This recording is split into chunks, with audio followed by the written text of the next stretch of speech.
The Island Test, July 2006. I've discovered a handy test for figuring out what you're addicted to. Imagine you were going to spend the weekend at a friend's house on a little island off the coast of Maine.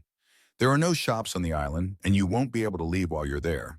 Also, you've never been to this house before, so you can't assume it will have more than any house might. What, besides clothes and toiletries, do you make a point of packing? That's what you're addicted to.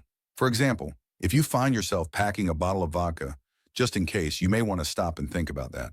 For me, the list is four things: books, earplugs, a notebook, and a pen. There are other things I might bring if I thought of it, like music or tea, but I can live without them. I'm not so addicted to caffeine that I wouldn't risk the house not having any tea, just for a weekend. Quiet is another matter. I realize it seems a bit eccentric to take earplugs on a trip to an island off the coast of Maine. If anywhere should be quiet, that should. But what if the person in the next room snored? What if there was a kid playing basketball? Thump, thump, thump, thump. Why risk it? Earplugs are small. Sometimes I can think with noise. If I already have momentum on some project, I can work in noisy places. I can edit an essay or debug code in an airport. But airports are not so bad. Most of the noise is whitish. I couldn't work with the sound of a sitcom coming through the wall or a car in the street playing thump-thump music. And of course, there's another kind of thinking, when you're starting something new, that requires complete quiet. You never know when this will strike. It's just as well to carry plugs. The notebook and pen are professional equipment, as it were. Though actually there is something drug-like about them, in the sense that their main purpose is to make me feel better.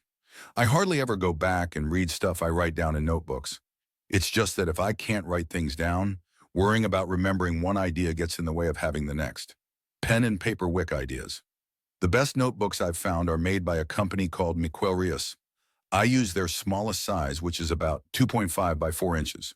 The secret to writing on such narrow pages is to break words only when you run out of space, like a Latin inscription. I use the cheapest plastic Bic ballpoints, partly because their gluey ink doesn't seep through pages, and partly so I don't worry about losing them. I only started carrying a notebook about 3 years ago. Before that, I used whatever scraps of paper I could find. But the problem with scraps of paper is that they're not ordered. In a notebook, you can guess what a scribble means by looking at the pages around it. In the scrap era, I was constantly finding notes I'd written years before that might say something I needed to remember, if I could only figure out what. As for books, I know the house would probably have something to read. On the average trip, I bring 4 books and only read one of them, because I find new books to read en route. Really, bringing books is insurance. I realize this dependence on books is not entirely good, that what I need them for is distraction. The books I bring on trips are often quite virtuous, the sort of stuff that might be assigned reading in a college class. But I know my motives aren't virtuous. I bring books because if the world gets boring, I need to be able to slip into another distilled by some writer. It's like eating jam when you know you should be eating fruit. There is a point where I'll do without books. I was walking in some steep mountains once and decided I'd rather just think if I was bored, rather than carry a single unnecessary ounce. It wasn't so bad. I found I could entertain myself by having ideas instead of reading other people's. If you stop eating jam, fruit starts to taste better. So maybe I'll try not bringing books on some future trip. They're going to have to pry the plugs out of my cold, dead ears, however.